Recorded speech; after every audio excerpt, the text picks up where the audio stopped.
Hey guys, welcome to Brian's Man Cave. So today we're going to be playing a quick game or a simple game of River Raid. This was always one of my favorite games. I actually played this a lot more on the Commodore 64 than I did ever on the Atari. Simply because I grew up with the Commodore 64. I didn't have an Atari 2600 when I was a kid. And I actually didn't even know that it was on the Atari 2600. So yeah, I was quite surprised when I found out later on, probably sometime in the late 90s, I would have figured out or found out that this was actually originally an Atari 2600 game.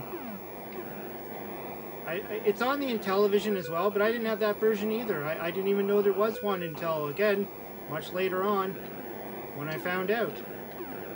Now I did have River Raid 2 on the Atari 2600 when I had my Junior.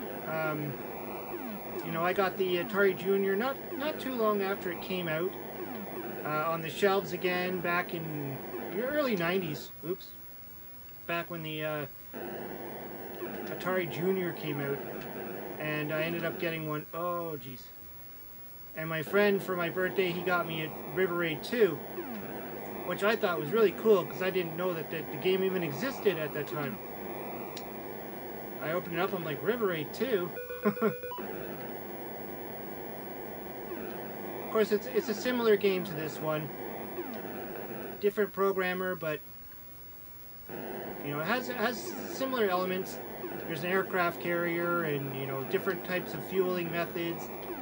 But the idea is the same.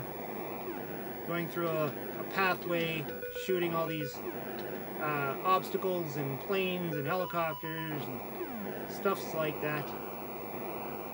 River Raid's always been a classic game for me.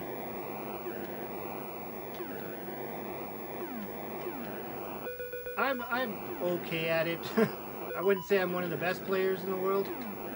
As you can see, I die a lot. Let's try that again. I think I like the simplicity of this game. And I don't mean simplicity as in it's an easy game. I mean simplicity as in, you know, it's fun and it doesn't have a whole lot to it. I mean, you kind of get the gist of how the game works right off the bat. You're an airplane flying over the water, trying to like kill the helicopters and ships and stuff.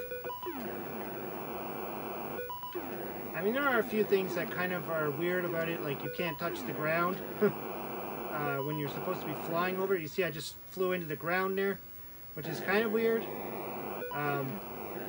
If you're a ship, or an airplane, I should say, when you just flying over it. Maybe it's got a lot of big, heavy trees or something. I don't know. Oh no, Nelly! And this is another one of those games where it's just a good pick up and play. You know, you got 5 minutes to kill. Flick on your Atari, play some River Raid. It's not really something you need to invest a whole lot of time into. And of course, a lot of the older games were like that. A lot of Atari games, for sure, were not designed as, you know, this is going to take you several hours to play it and defeat it. You know, unlike today's modern homebrew games, which are being developed by like Audacity Games, like Circus Convoy and Casey's, what is it, the Gold Rush one. It's like, those ones are actually designed to take you a long time to play. Figure out the patterns, figure out where you have to go. This one's pretty straightforward. It's one of these games, you just gotta get used to the controls. When to speed up, when to not speed up.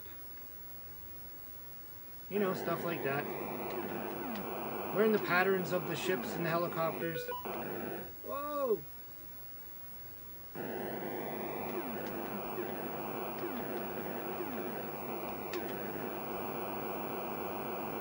Just gonna navigate through this maze. Know where the fuel is. That's the important thing. Know where the fuel is. Don't run out of fuel. As you get into the later screens, the fuel becomes a little bit more scarce. And if you don't hit them, if you don't shoot them, obviously if you shoot the fuel, that's no good. But yeah, this was fun. Just a quick game of River Raid for the Atari 2600. Let me know what you think. Is this one of your favorites? What system do you play it on? I always like to hear what you have to say. Throw your comments down below. Hope you subscribe. We'll talk to you later.